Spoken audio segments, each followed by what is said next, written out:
കേന്ദ്രമന്ത്രി ജോർജ് കുര്യനാണ് ഇപ്പോൾ റിപ്പോർട്ടർ ടിവിക്കൊപ്പം ചേരുന്നത്. ബജറ്റിന് ശേഷം കേരളത്തെ അപമാനിച്ചു എന്നാണ് മുഖ്യമന്ത്രി ഉൾപ്പെടെയുള്ളവർ പറയുന്നത്. കേരളത്തിൻ്റെ സാമ്പത്തിക അവസ്ഥ ഇടതുമുന്നണി തകർത്തിരിക്കുന്നു.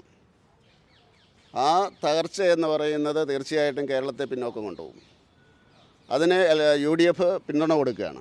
കാരണം പൂർണ്ണമായിട്ടും തകർന്നിരിക്കുന്നു. മോഡി പൈസ കൊടുത്തില്ലേ ശമ്പളം കൊടുക്കുകയില്ലാത്ത അവസ്ഥ. റേഷൻ വിതരണം ചെയ്യാൻ പറ്റാത്ത രീതിയിൽ റേഷൻ ഡീലേഴ്സ് അവർക്ക് പൈസ കൊടുത്തില്ല എന്ന് പറഞ്ഞിട്ടുണ്ട്. എല്ലാ രംഗത്തും കേരളത്തെ തകർത്തിരിക്കുകയാണ് LDF സർക്കാർ. UDF അതിനെ പിന്തുണയ്ക്കുന്നു. അപ്പോൾ അതുകൊണ്ട് തീർച്ചയായിട്ടും മോഡിയാണ് എല്ലാ വികസന പ്രവർത്തനവും ചെയ്യുന്നത് കേരളത്തിൽ. വിഴിഞ്ഞമായാലും വയനാടിൻ്റെ കാര്യത്തിലായാലും അതുപോലെ റോഡിൻ്റെ കാര്യത്തിലായാലും റെയിൽവേയുടെ കാര്യത്തിലായാലും എല്ലാം ആ കൊടുക്കുന്ന മോഡിയെ അപമാനിക്കാൻ വേണ്ടിയാണ് ഇതുപോലെയുള്ള കഥകളുണ്ടാക്കുന്നത്. ശനിയാഴ്ച ഞാൻ പറഞ്ഞത് ഇത് ഫിനാൻസ് കമ്മീഷനെ സമീപിക്കൂ. ഇപ്പോൾ അതിൻ്റെ സമയമാണ്. ഫിനാൻസ് കമ്മീഷനെ സമീപിക്കൂ. അവരനുവദിച്ചാൽ കേന്ദ്ര സർക്കാർ കൊടുക്കുമെന്നാണ് പറഞ്ഞത്. തീർച്ചയായിട്ടും കേന്ദ്ര സർക്കാരിൻ്റെ സഹായം കൊണ്ട് നിലനിൽക്കുന്ന ഒരു സംസ്ഥാനം കേന്ദ്ര സർക്കാരിനെ മോഡിയെയാണ് നരേന്ദ്രമോദിയെ അപമാനിക്കാൻ ശ്രമിക്കുകയാണ്.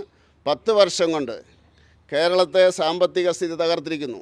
വിദ്യാഭ്യാസ രംഗം തകർത്തിരിക്കുന്നു. കോളേജുകളെല്ലാം തന്നെ ഒരു അക്രമത്തിൻ്റെ മേഖലയായി മാറിയിരിക്കുന്നു.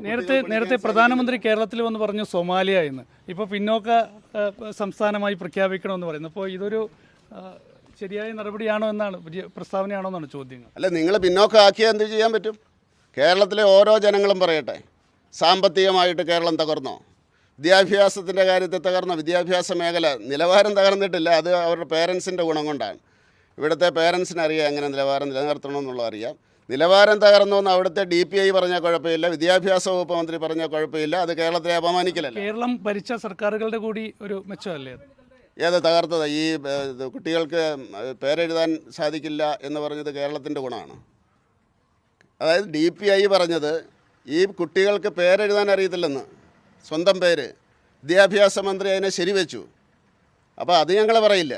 നിലവാരമുണ്ട് കേരളത്തിന്. ഞാൻ എല്ലായിടത്തും പോയി പറയുന്നത് നമ്മുടെ കുട്ടികൾക്ക് നിലവാരമുണ്ട്. അത് സർക്കാരിൻ്റെ ഗുണം കൊണ്ടല്ല. സർക്കാർ തകർക്കുകയാണ്. ഓരോ കോളേജുകളും തകർക്കുകയാണ്. കുട്ടികൾ അവിടെ നിന്ന് പേടിച്ചിട്ട് വേറെ സംസ്ഥാനങ്ങളിൽ പോകുന്നു. അപ്പോൾ അതുകൊണ്ട് പിന്നോക്കാവസ്ഥയിലേക്ക് നയിക്കുകയാണ് LDF. അത് UDF അതിനെ പിന്തുണയ്ക്കുകയാണ്. BJP അതിനെ തുറന്നു കാണിക്കും. മോഡിയാണ് എല്ലാം ചെയ്യുന്നത്. കേരളത്തെ അപ്പോൾ അപമാനിച്ചതല്ല, ഒരു ഉപദേശം നൽകിയതാണല്ലേ? ഞാൻ പറഞ്ഞല്ലോ, ഞാൻ എന്താണ് പറഞ്ഞതെന്ന് ജനങ്ങൾക്ക് പിടികിട്ടി. കാരണം കേരളത്തിൻ്റെ സാമ്പത്തിക അവസ്ഥ തകർന്നിരിക്കുന്നു. 20% ശമ്പളം കുറച്ചാണ് കൊടുക്കുന്നത്. 4 DA സർക്കാർ ഉദ്യോഗസ്ഥർക്ക് മനസ്സിലാവും.